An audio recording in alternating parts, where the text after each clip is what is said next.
Miriam Mortórfano es la primera ingeniera en recursos hídricos de Argentina. Durante más de 40 años trabajó con ríos, represas, crecidas y sequías. Pronosticó caudales, recorrió la cordillera, participó en decisiones que cambiaron paisajes y protegieron pueblos. Pero esta no es solo la historia de una profesional. Es la historia de una mujer que amó su vocación desde los 16 años, que aprendió del río Neuquén cuando la desafiaba, que crió a sus hijos entre mapas, pronósticos y viajes, y que cuando la vida la enfrentó a pérdidas profundas, buscó respuestas más allá de lo visible. Hoy, Miriam habla desde la experiencia, desde la sencillez, desde esa certeza que solo da el tiempo.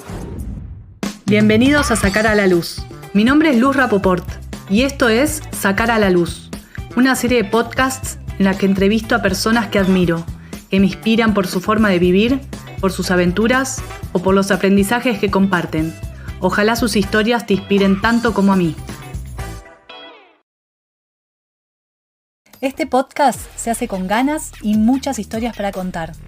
Si te gusta lo que escuchás, podés apoyar este proyecto y hacerlo crecer. Si estás escuchando y algo resonó en vos, podés aportar al siguiente alias. Si tenés una marca y querés generar contenido de calidad, podés ser sponsor de los próximos capítulos. Contactanos para más info. Tu aporte enciende los próximos episodios y da la energía para iluminar este viaje. Gracias por estar, por escuchar y por acompañar lo que se viene. Comenzamos. Bueno, hola Miriam. Hola. ¿Cómo estás? Muy bien. Qué bueno. Bueno, quería que te presentes, que digas quién sos. Ok, bueno, mi nombre es Miriam Mortórfano. En este momento estoy jubilada.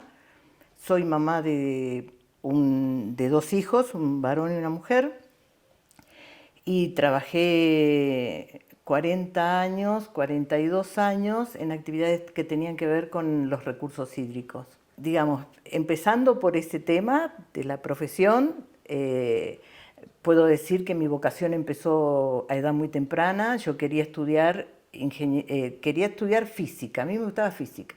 Cuando lo vi en el secundario dije, no, bueno, entonces pensé en el Balseiro y mi mamá me dijo que no porque yo era muy chica. Después pensé en un doctorado en física en Rosario. Bueno, mi mamá seguía insistiendo que de casa no porque yo tenía 16 años. Y bueno, justo cuando yo termino quinto se crea una carrera en Santa Fe, que es Ingeniería en Recursos Hídricos. Y bueno, empiezo a ver y sí, tiene mucho de física, tiene mucho de hidráulica, también tiene que ver mucho con la naturaleza, tiene que ver con los ríos, con las aguas subterráneas, con la geografía, con el agua en la atmósfera. Bueno, es muy amplia. Y bueno, y que tiene que ver con la naturaleza y fundamentalmente con el recurso hídrico. Bueno, es así que empecé mi carrera, que fue un placer estudiarla. Siempre estuve rodeada de más varones que de mujeres, jamás me sentí ni discriminada ni nada, a pesar de que la carrera es muy de corte ingeniería, que uno supone que es más para el hombre y demás. Tuve varias compañeras mujeres. Bueno, a ver, ¿cómo sigo? Mi primer trabajo fue en agua y energía eléctrica, que entré a trabajar como técnica en hidrología, que era un título universitario intermedio, y tuve la suerte de participar de los estudios de prefactibilidad técnica de una represa muy grande que era Paraná Medio, que después, bueno, haciendo un análisis del impacto ecológico, era de mucho impacto, entonces no se llevó a cabo. En ese interín, cuando yo ya estaba trabajando en agua y energía, sale un aviso de lo más llamativo, porque te estoy hablando del año 78, que decía: importante empresa hidroeléctrica busca ingeniero /A en recursos hídricos. Entonces me pareció una inclusión maravillosa y en recursos hídricos estábamos recién recibidos los primeros egresados, así que eso me pareció fantástico. Y bueno, la curiosidad me llevó y presenté mi interés por esto y bueno, con todos los trámites mediante, terminé viviendo en Chipoleti en el año 79. Me fui de Santa Fe y entré a una empresa, Hidronor Sociedad Anónima, que es una empresa del Estado, que es la que construyó Chocón, Cerros Colorado, Alicura, Piedra, bueno, los compensadores, Pichi, Pichipicún Leufú. Y lo notable de esto es que en el tercer año del secundario a mí me llamaba poderosamente la atención esto que se estaba construyendo, que era el complejo Chocón Cerros Colorado. Entonces, con un grupito de mis compañeras nos presentamos en una feria de ciencias, donde poníamos en una maqueta las dos centrales, una sobre el río Neuquén, otra sobre el río Nimay, con sus represas correspondientes. Y bueno, participamos en lo que era geografía, digamos, y también en física porque le habíamos hecho el correr del río con, bueno, una bombita, una cosa muy, muy, bueno, pero ahí yo ya me sentía atraída por Chocón Cerros Colorado. En ese momento estaban poniendo en marcha la central de Chocón, o sea que te estoy hablando de los años 60 y algo, y se estaba terminando de construir Cerros Colorado, que es un complejo que está sobre el río Neuquén. Río Neuquén, río Limay, que forman el río Negro. Bueno, entonces me vine a vivir a Chipoleti. Ahí sí, me alejé de mi familia, paterna, materna, y bueno, el trabajo acá en Chipoleti fue muy interesante, porque estaba iniciándose los estudios de la recopilación de datos y demás, de los datos hidrometeorológicos de toda la cuenca del río Neuquén y río Limay. Estamos hablando de toda esta zona hasta el norte neuquino. ¿Qué son todos los datos hidrometeorológicos? Y bueno, son datos de lluvia, datos de temperatura, de caudal, de nieve, la información que vos necesitas para poder calcular qué agua va a entrar a los embalses, o bueno, después se hacía pronóstico de caudales para poder operar los embalses y hacer un uso racional y óptimo del recurso hídrico. Bueno, así que me tocó recorrer la cordillera. Todo esto que yo estoy hablando en primera persona, te digo, jamás lo hice sola. Siempre fueron equipos de trabajo, equipos muy idóneos, gente muy capacitada, muy compañeros, tanto mis compañeros varones como mis compañeras mujeres. Entonces tuve la suerte de ser una santafesina que podía recorrer esta maravilla, ¿no? ¿Y por dónde anduviste? Y el norte neuquino, digamos, el río Nahueve, Andacollo, Las Ovejas, Huinganco, después bajando San Martín, Junín, Aluminé y acá el sur. Si bien mi tarea no era específicamente de campaña, mis compañeros, era el grupo, el equipo de campaña, que era el que hacía, después hacían las estaciones y demás. Bueno, yo como tenía que, con otra gente, formar la base de datos para poder hacer las historias de los ríos, la historia de lluvias, para saber si una lluvia representa un valor máximo, un valor mínimo, un valor medio. Bueno, todo eso también con otros organismos, ¿no? Como datos de agua y energía, se trabajaba en conjunto con Servicio Meteorológico Nacional. Bueno, y así se hizo una base de datos hidrometeorológicos, o sea, tanto caudales, lluvia, temperatura, bueno, y nieve caída. Entonces con eso uno podía empezar a evaluar qué caudal o cuánta agua iba a entrar a los embalses para ver cómo, para programar la entrega de agua, aguas abajo, lo que se iba a turbinar, lo que se iba a derivar. Bueno, porque tanto Chocón como Cerros Colorados son dos centrales que tienen un ranking de obligaciones. Dentro de la primera obligación es el control de crecidas, la segunda es el suministro de agua potable en épocas de escasez, después está la protección de las costas, la generación de energía hidráulica. Y bueno, eso fue un desafío muy grande, porque es como que sí, uno tiene toda una carrera de ingeniería, pero cuando la va a aplicar te das cuenta que hay desafíos importantes, porque esto no se aprende en la facultad, digamos, pero sí tenés las herramientas para resolverlo. Y bueno... ¿Y qué problemas tenías que resolver que te entusiasmaran resolver? Bueno. ¿Cuáles eran los desafíos que te gustaba atravesar, digamos? A mí yo siempre digo que el río Limay y el río Neuquén tienen personalidades distintas. El río Limay es un río calmo. ¿Por qué calmo? Porque tiene todos los lagos que amortiguan las lluvias. Todas las lluvias se dan en la cordillera, ¿verdad?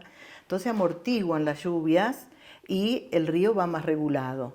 En cambio el Neuquén no tiene lagos, tampoco tenía vegetación en sus inicios, entonces todo lo que cae como lluvia o funde como nieve viene en forma torrencial. Entonces, claro, yo tenía que hacer el pronóstico en función de la información que pasaban las estaciones de arriba de la montaña. Yo tenía que evaluar qué agua iba a entrar al embalse. Eso es un pronóstico a corto plazo, sería las 24, 48 horas, 7 días, o qué me va a traer la nieve en primavera, verano. Bueno, entonces cuando evaluábamos estas cosas y hacíamos un pronóstico, el Limay era un dulce para pronosticar, pero el Neuquén no. ¿Viste? Salvaje. El Neuquén era salvaje, sí. Bueno. Así aprendí a amarlo al río Neuquén. Aprendí a amarlo ¿por qué? Porque uno aprende mucho de sus errores. Entonces yo cada vez que me equivocaba en el pronóstico, siempre hablo insisto, en primera persona, pero siempre fuimos un grupo de trabajo. Entonces, claro, me enojaba el hecho de haberme equivocado, ¿viste? Entonces, ¿qué hace eso? Te obliga a revisar qué decisiones tomaste, qué es lo que tuviste en cuenta, qué no, lo que no tuviste en cuenta. Entonces, en función de eso, vos crecés muchísimo, aprendés muchísimo. O sea, uno aprende de sus errores, porque cuando uno acierta, eso en la vida pasa siempre, me parece.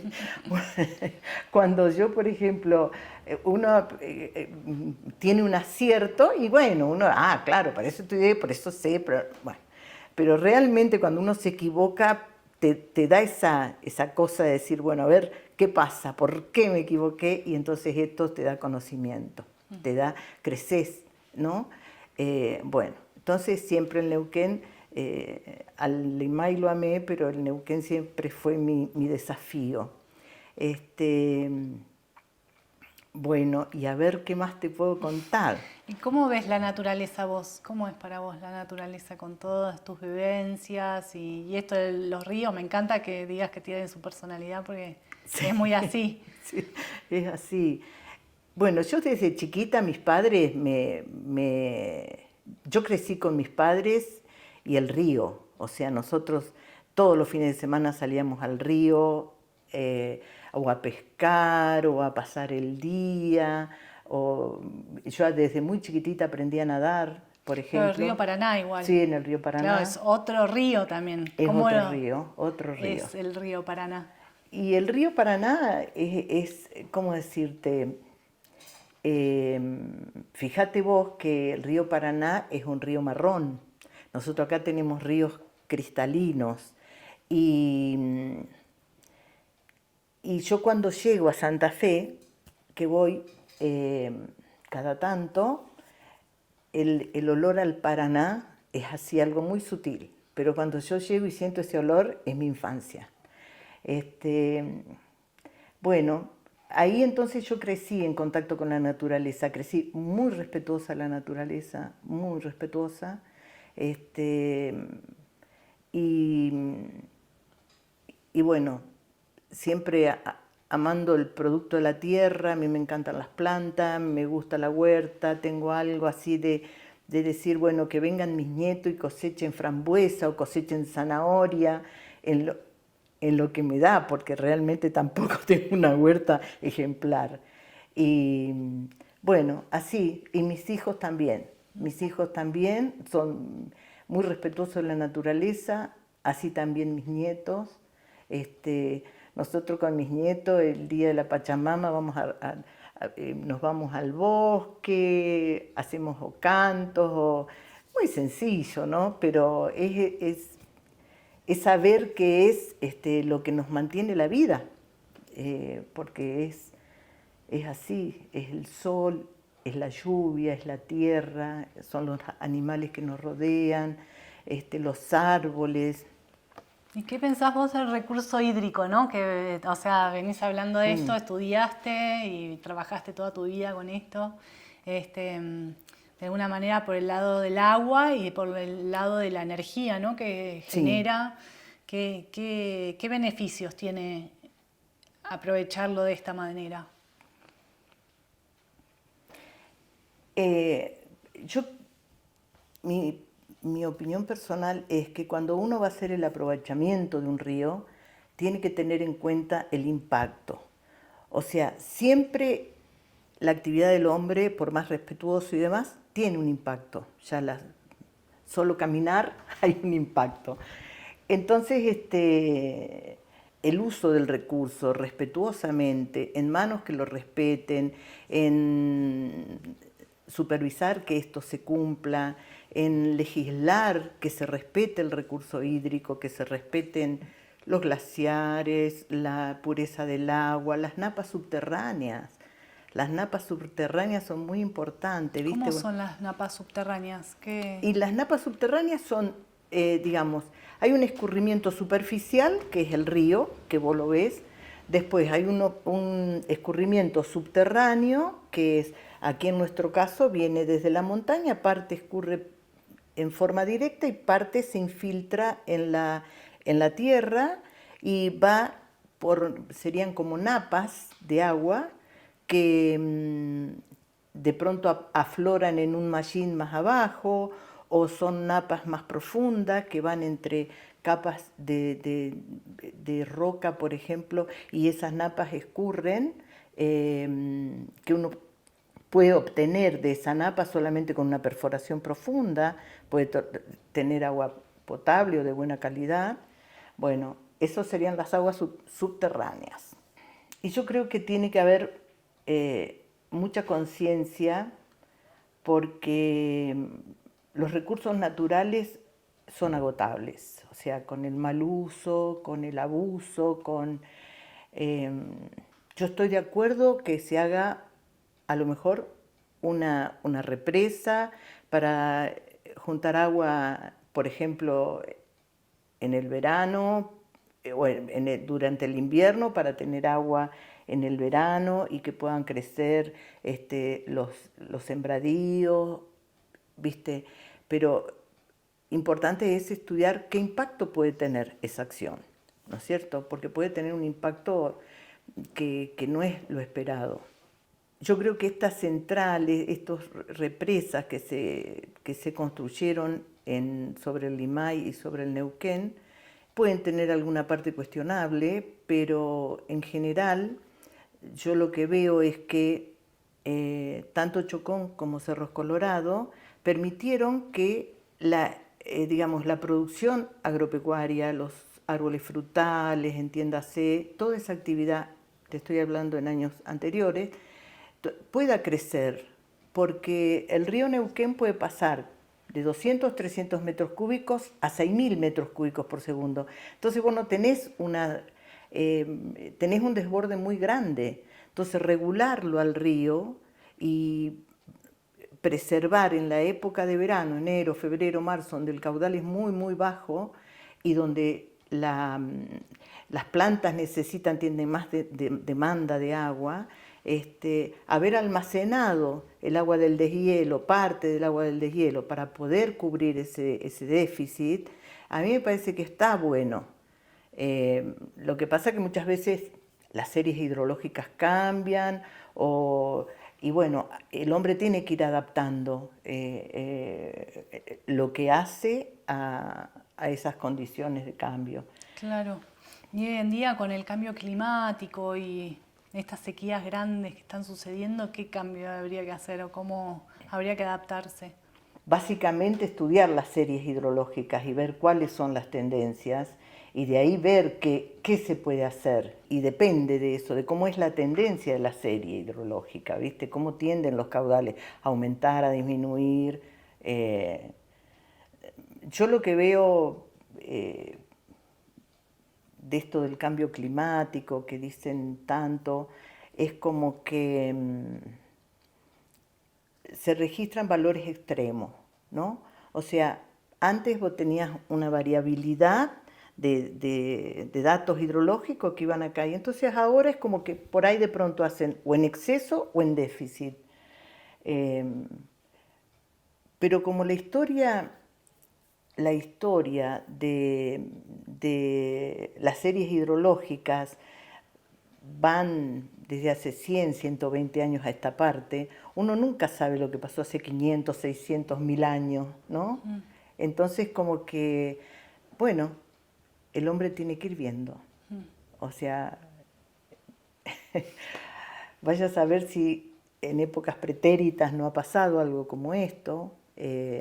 Bueno, y lo que sí, nos tenemos que ir adaptando permanentemente a estas tendencias, estos cambios de tendencia, es mi opinión. Claro.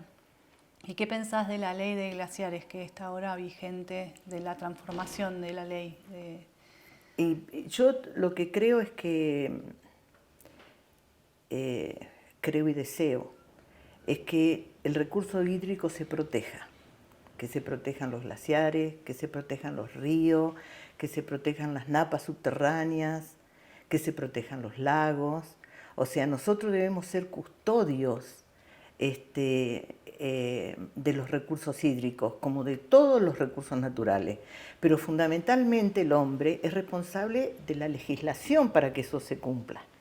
Entonces, yo entiendo que es mi deseo que las leyes protejan todos los recursos hídricos, que se protejan los mallines, que se protejan los glaciares, que se protejan los ríos, las napas subterráneas, todo. El recurso, el lago más pequeño o el recurso más abundante, todo. ¿Y cómo se protegen? Con leyes y con una decisión seria de hacerlas cumplir, porque esa es la otra.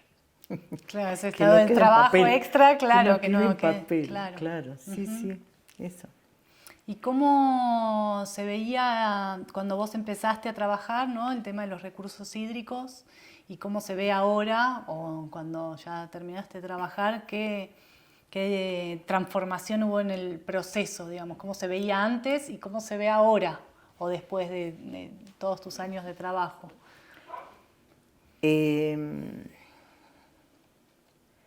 Mira, la carrera mía se creó porque en uno de estos diseños internacionales donde se reúnen representantes de todos los países y demás, se había llegado a una conclusión de que el diseño del 70, creo que es, o del 60, el hombre iba a llegar, que el hombre iba a padecer más sed que hambre. Entonces, en función de eso, la UNESCO quiere crear en Argentina, o ayuda, colabora, a formar una carrera que tenga que ver con los recursos hídricos. Así nace mi carrera. De hecho, yo he tenido profesores extranjeros muy, muy buenos. ¿En dónde Santa Fe, en la Universidad del Litoral. Claro. Que, un dato anecdótico, yo soy la IRH, o sea, el ingeniero de recursos hídricos número 1 es mi matrícula. Ah, no te puedo creer. Claro, porque he salido, el primer examen de la última materia, bueno, yo salí en ese grupo.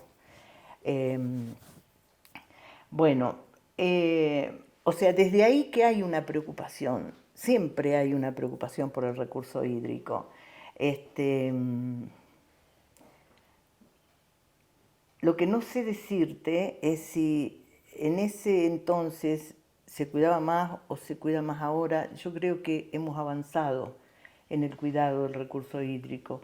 Hay mucho profesional bien formado en la materia. Entonces, yo creo que ha evolucionado positivamente. Lo que pasa es que hay otros intereses que por ahí colisionan con el tema del recurso hídrico, como puede ser que la explotación industrial o la explotación petrolera, ¿viste? Pero bueno, ya O ahí... el fracking, ¿no? Como que también Claro, es un sí, problema sí, sí, importante, ¿o sí, no? yo creo que sí, sí. ¿Y cómo sentís esto de haber trabajado de lo que amás, digamos, de en tu vida dedicarte, ¿no? Porque es Sí, algo que te enamoraste desde un principio, ¿o no? sí, sí, sí, sí, sí. Yo te digo, muchas veces yo trabajaba con otros compañeros míos que eran también apasionados como yo, ¿no? Decíamos, si se enteran que esto nos gusta tanto, no nos van a pagar, porque realmente era, no sé, para mí fue una pasión mi trabajo, mi estudio. Yo me sigo reuniendo con los compañeros míos de facultad, me sigo reuniendo cada vez que voy a Santa Fe y reunirme con ellos es como haberlos visto ayer. Hacemos las mismas pavadas que cuando éramos chicos, cuando éramos jóvenes. Es sí, yo creo que yo fui una privilegiada en estudiar algo tan maravilloso y poder ejercerlo. Y poderlo ejercer en un ambiente de respeto. O sea, yo nunca sentí que no se me respetara o que mi opinión no fuese este, valorada. Em, Tuve esa suerte. Qué suerte esa, ¿no? Sí, Qué sí, sí. seguridad que da y tranquilidad, Claro, ¿no? sí, sí, sí, sí. Yo también fui muy firme, carácter medio fuerte, pero bueno, no hay duda que... Y después he trabajado, mira, en equipos de trabajo, porque después de la privatización, en el año 92, 93, Hidronor separó, cada central era una unidad de negocio, y a mí me tocó el Neuquén, justo. El Bravo. Mi río preferido.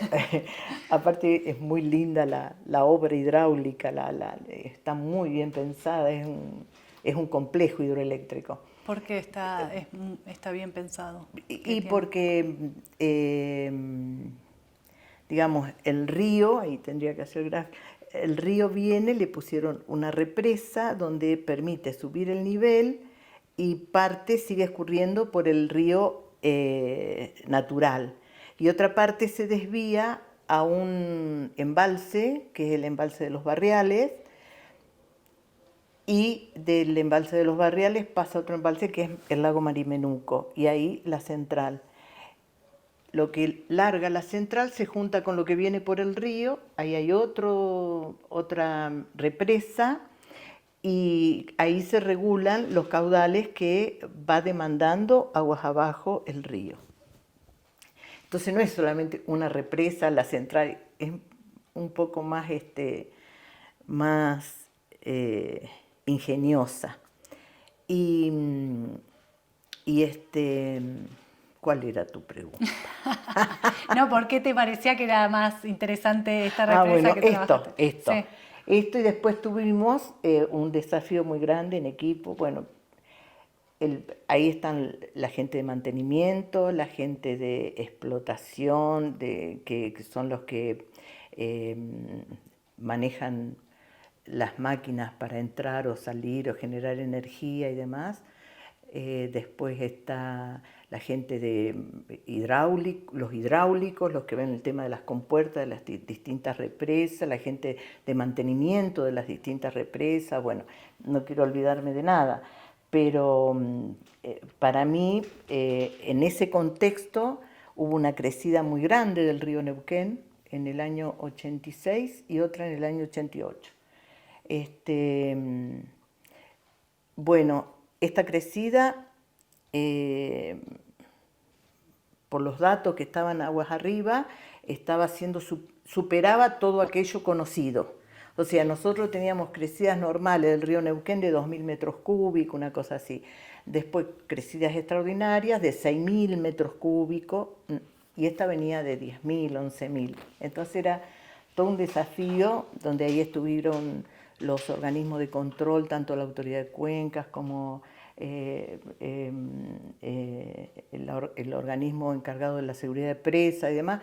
Todos trabajamos en conjunto para operar la crecida para que el impacto fuera menor. Eso fue un gran desafío, realmente una experiencia hermosa de ver, ya que me tocaba vivirla, la disfruté muchísimo y bueno, pudimos operar sin ningún impacto nocivo aguas abajo. O sea, todo se alertó, bueno, eso fue del año 86 y se repitió en el 87. Por eso que te digo yo que a lo mejor esto de las series de caudales y esto que puede ser relacionado al cambio climático, hacía picos de máxima. Bueno, el río Neuquén tuvo estos dos eventos. Qué fascinante, ¿no? Sí. Es muy fascinante, muy, sí. En verdad, sí. ¿Y cómo pudiste mantener, bueno, sos mamá, y cómo pudiste mantener tu profesión y ser madre al mismo tiempo? Pude compatibilizar, habría que preguntarle a ellos, ¿no?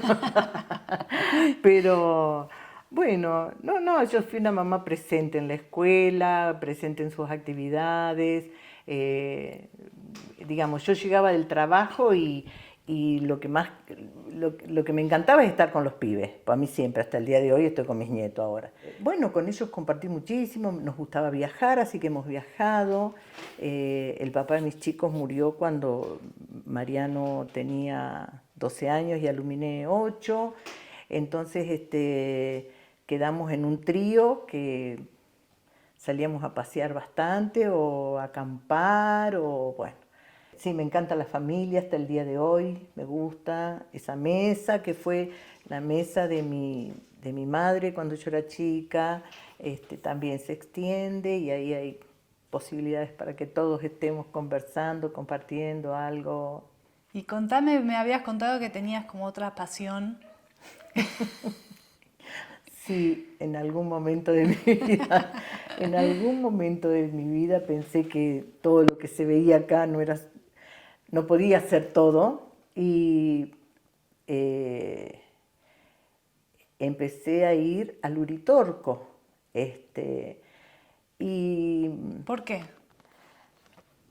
Porque bueno, en el Uritorco estaba esa mística, o no sé cómo llamarlo, de que había contacto con seres extraterrestres, o uno podía ver naves, qué sé yo, y la curiosidad. Mi mamá ya vivía conmigo, porque ya en Santa Fe, se había venido de Santa Fe a vivir conmigo, papá ya había fallecido, y a ella le encantaba el tema de los platos voladores. Entonces, una vez me dijeron, no, mirá que en el Uritorco, no sé. Y ahí empecé a ir, bueno, iba en julio, después íbamos en enero y ya te contactás con gente y ya subís al Uritorco y sentís que hay otra energía. Bueno, y a partir de ahí es que mis hijos lo disfrutaban también mucho, mi mamá también, nos encontrábamos con un tío, hermano de mi mamá, que iba. Bueno, y sí, algo uno siente, percibe, otras ve. Y me conocí con un muchacho que él era de Buenos Aires, pero pasaba mucho tiempo ahí en Capilla del Monte. Entonces una vez me hace una pregunta, ¿no? Que dice, ¿y para qué venís? ¿Por qué buscas esto? Y yo dije, pucha, no es solamente curiosidad, es Y yo le dije, quiero ser mejor persona. O sea, a mí me parecía que eso me llevaba a un camino de algo más, como más sutil, como más, como más auténtico, ¿viste? Entonces empecé a andar ese camino, me contacté con mucha gente bueno, que había tenido experiencias. ¿Y qué tipo de experiencias? ¿Vos tuviste experiencias así? Yo en una oportunidad sí. Vi como una manifestación en el lago Pellegrini, que es el lago que está a unos kilómetros de Cipolletti, lo que según los pescadores es una ciudad etérica, que la llaman Diamantina, creo. Bueno, yo fui y así, como me ves ahora, ¿no? En estado, no nada. Llegué ahí con otro compañero y bueno, se nos presentó un juego de luces y cosas que ahí es como que yo cerré esa búsqueda incesante de ir a Capilla del Monte, hacer esto, hacer. Entonces yo dije, no, acá es como que bueno, que tengo una confirmación que debe ser a lo mejor interno, un estado interno, no lo sé, pero tengo la confirmación de que hay otros espacios, no sé, por ahí no lo expreso bien, pero sería como mundos paralelos o una cosa así, o otros niveles de conciencia. Pero lo que yo vi, lo vio mi compañero, el que me había invitado, y también lo ven los pescadores ahí bueno, y también no me siento que fui una elegida, ni nada. Yo en ese entonces estaba pasando situaciones personales muy fuertes, ¿no? Entonces, ¿qué pasa? Yo creo que mi cabeza y mi espíritu me llevó a buscar esto como porque la realidad era cruel en ese momento. Entonces, la realidad 3D, digamos. Entonces, yo buscaba otros espacios, otras vivencias que me ayudaran a sobrellevar esa tarea tan dura que yo tenía en este plano. Bueno, lo tomé así y de pronto, por supuesto, salimos de esas experiencias fuertes, nos acomodamos como familia, como personas, y después de haber tenido esa experiencia, como que alguien te dice, mira, acá estoy. Entonces, sí, bueno, estoy tranquila. Bueno, ahí ya esa necesidad mía de búsqueda se terminó. Y tengo esa tranquilidad y esa certeza de saber que no estamos solos, que hay seres sutiles que nos ayudan, que nos acompañan o que nos guían.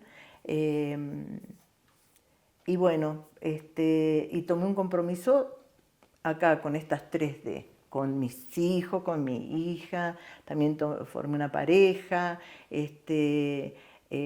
bueno, estoy dedicada a la tierra, a las plantas, a la gatita, muy comprometida con el aquí y el ahora, ¿no?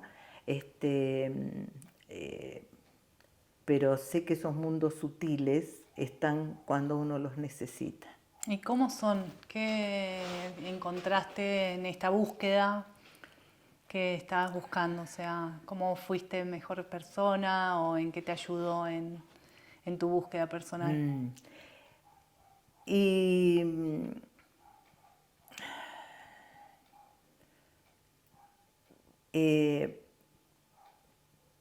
a mí me llevó a valorar mucho las buenas personas, a valorar mucho las buenas actitudes, a valorar muchísimo, muchísimo a la persona sencilla.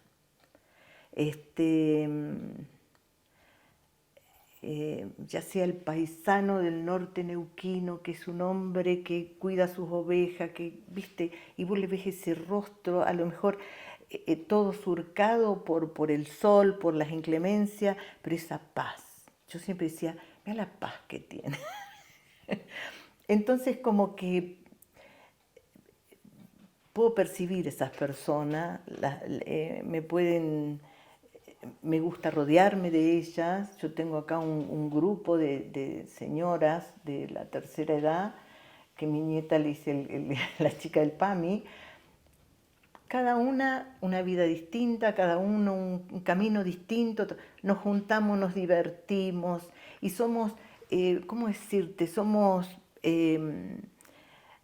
Hay un problema, todas entramos en oración o en meditación para poder ayudar al hijo o al marido o al ¿me entendés? Entonces, esa espontaneidad de la gente, esa sencillez, esa simpleza, no se necesitan grandes discursos, no se necesitan grandes cosas. La verdad está en lo sencillo. Bueno, eso lo aprendí, porque antes yo era ¿cómo decirte? Más que me parecía que uno tenía que ser 10 o tenía que, viste, o que tenía que mostrarte de una forma. No, eso lo fui perdiendo, gracias a Dios, y a todo mi trabajo. Y bueno, y eso es transformarse, para mi gusto, en una buena persona, en una mejor persona. O sea, poder ver la sencillez de la gente. A mí me gusta la gente sencilla. ¿Cómo decirlo? Por ahí uno ha confundido a los intelectuales o a los grandes, ¿viste? Y yo lo que entiendo es que cuando una persona conoce mucho más o sabe mucho más, empieza a volverse cada vez más sencilla. Lo he visto en personas que yo admiraba por su trayectoria, reconocidas, y vos lo ves que sus comentarios son casi de entre casas, ¿viste? Entonces ahí, por ese lado será. Qué lindo. ¿Y en qué proceso estás ahora interno de crecimiento, de búsqueda o de...? Porque bueno, veníamos hablando, ¿no? Hace un ratito esto de bueno, tener tu vocación tan marcada y tu trabajo y qué sé yo, y de pronto, ¿no? Jubilarse y quedarse como frente a un abismo que debe ser muy grande. Y no sé, ¿cómo fue para vos o cómo es ese proceso? ¿Cómo lo transitaste? Sí, ese fue un proceso que yo lo descubrí difícil ya una vez que me había jubilado, como a los 2 o 3 años me había mudado acá. A ver, dije yo, no me identifico más a través del trabajo y tampoco en la gente que me conoce, de los vecinos, del centro voy a caminar y me saludan. Acá era nada. Era Miriam, ¿viste? Empecé a ser Miriam y con ayuda de una terapeuta lo fui trabajando, me di cuenta que era un problema de cambio de identidad muy fuerte y bueno, me llevó un par de años. También me llevó un tiempo en no meterme en la vida de mis hijos, pues yo llegaba acá y para mí mis hijos seguían siendo chicos.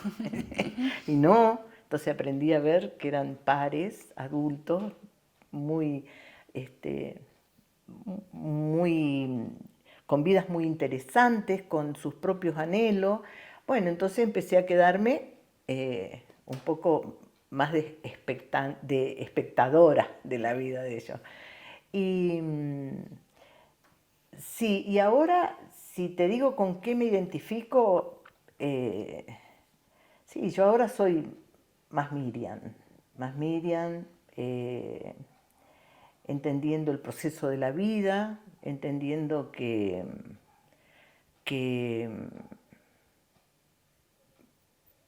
puedo acompañar, pero no puedo, porque fui bastante mandona, no puedo digitar o interferir en los procesos de cada uno. Entonces eso, sí, ya digamos, yo creo que en este Miriam que soy está aquella ingeniera que fui, ¿no? Y con todo ese bagaje de cosas interesantes y demás, también fui esa compañera, esa amiga, esa que estuvo al lado de una, de otra, o las que estuvieron al lado mío. Y ahora soy una Miriam más normalita, digamos. Sí, me enojo menos, me enojo menos. Sí, eso es. Y uno sigue aprendiendo, ¿eh? Yo me acuerdo que mi mamá, antes de morir, me dice, ay, al final, pero antes de morir, te digo, fue la noche antes, ¿eh? Dice, al final ahora descubrí cuál es el secreto de la vida. Ajá, le digo yo, ¿qué lo vas a hacer? ¿Lo vas a vender? El secreto de la felicidad de la vida, me dijo ella. Le digo, ¿y qué vas a hacer? ¿Vas a comercializarlo? Le digo yo, ¿o lo vas a tirar a los amigos? Y ella se reía y me dijo, es la aceptación. Y entonces le digo yo, dice, porque vos viste, Miriam, dice, a mí siempre me pareció que lo que el otro era mejor, entonces ahora acepto lo que a mí me tocó, cómo lo viví, cómo lo hice, lo estoy aceptando. Y bueno, se ve que aceptó su muerte porque a las pocas horas, a las 7 de la mañana falleció, eso me lo dijo a la tarde. Bueno, esto de aceptar, de pensar que siempre van a estar las fuerzas necesarias para el desafío que la vida te produce o te propone. Y bueno, y seguir aprendiendo, seguir disfrutando, riéndome mucho. Me encanta reír, me encanta el humor, me gusta mucho. Gracias, Miriam. Me quedaría charlando un montón, pero bueno, será para otra oportunidad. Bueno, gracias, Luz. Espero que esto sirva, Sí, que seguro. alguien le venga. Sí, espectacular. Gracias, muchas gracias. Sí, bueno, súper.